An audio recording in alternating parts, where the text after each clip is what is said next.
Welcome to Africa 24 English.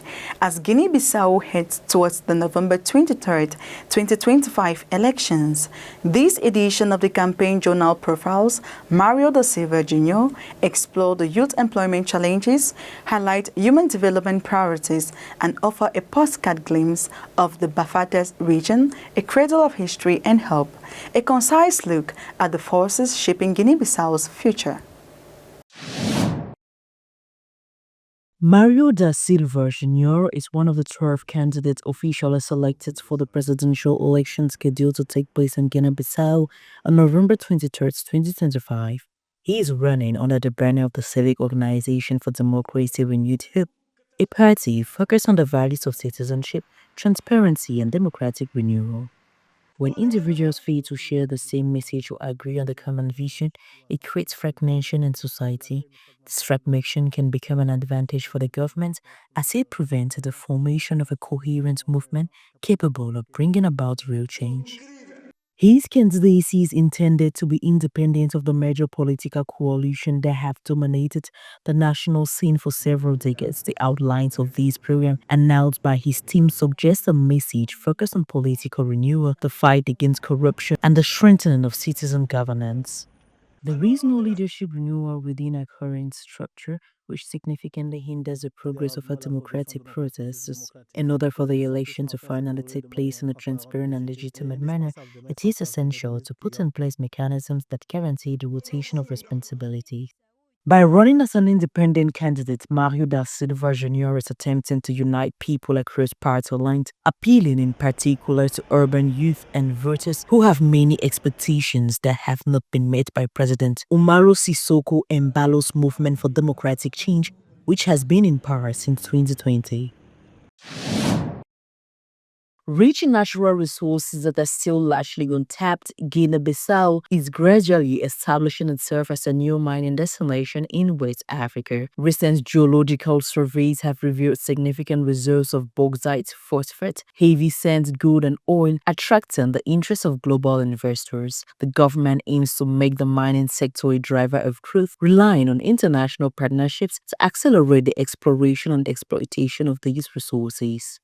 There are two reasons for the large-scale exploitation of the bauxite reserves that have been found. Firstly, there is geopolitical factor, as the Guinean government aims to diversify its mineral resources in order to boost its economy.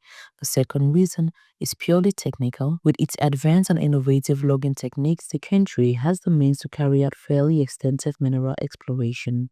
Recent mining exploration in Guinea-Bissau has revealed 5 areas with high economic potential, particularly in the Bui and Farim regions.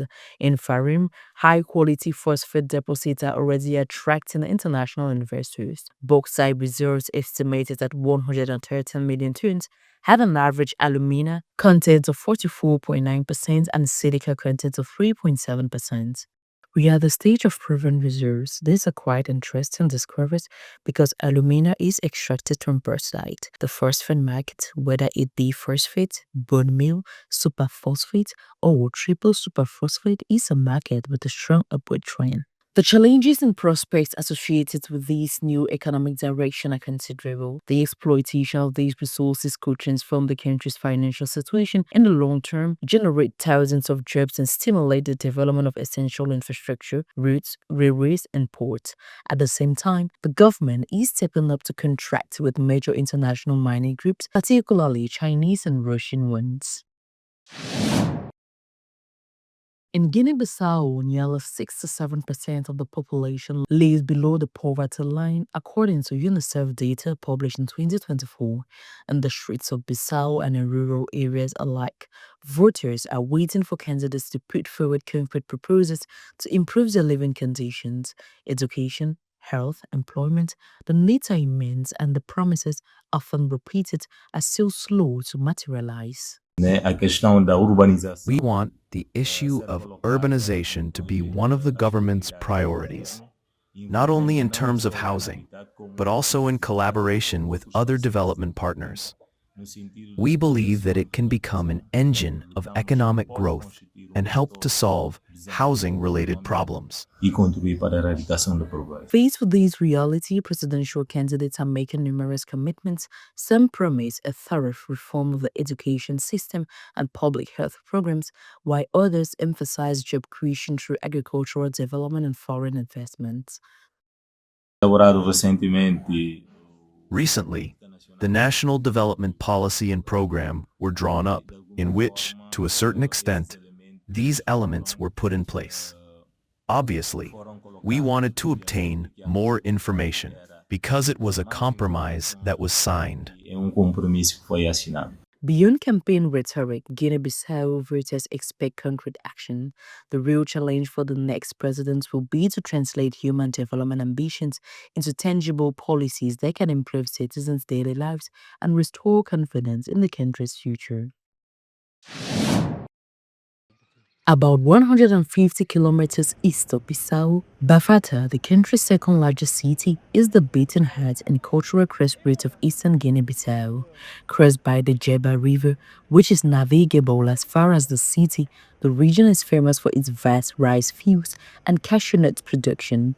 Bafata is a major commercial hub centered on its market, a place of meeting and exchange, mainly for the Fulani and Mandinka ethnic groups, enriching its mixed identity.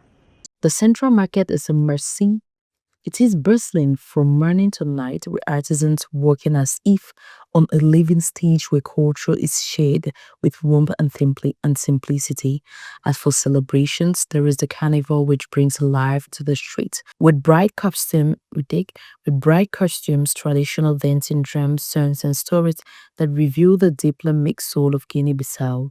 Beyond its commercial role, Bafata is a region where tradition is lived intensely, as during its famous carnival, the region also preserves its spectacular natural beauty, notably with the Salhinto Casolintra Rapids on the Kuruba River. These rapids offer a striking natural spectacle, forming pools and waterfalls, an ideal place for your break away from the hustle and bustle of city life, hence the need to promote these cultural and historical wealth.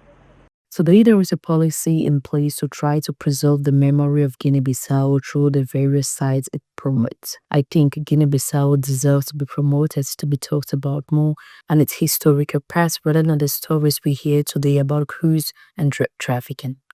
Bafata is the place birth of Amilcar Cabral, a key figure in the independence of Guinea-Bissau and Cape Verde.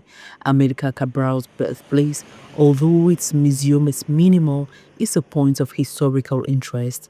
Bafata, with its traditional thatched roof houses alongside urban architecture, is a living testimony to the history and identity of Guinea-Bissau, from far the cliché where rural life blends harmoniously with the hustle and bustle of commerce.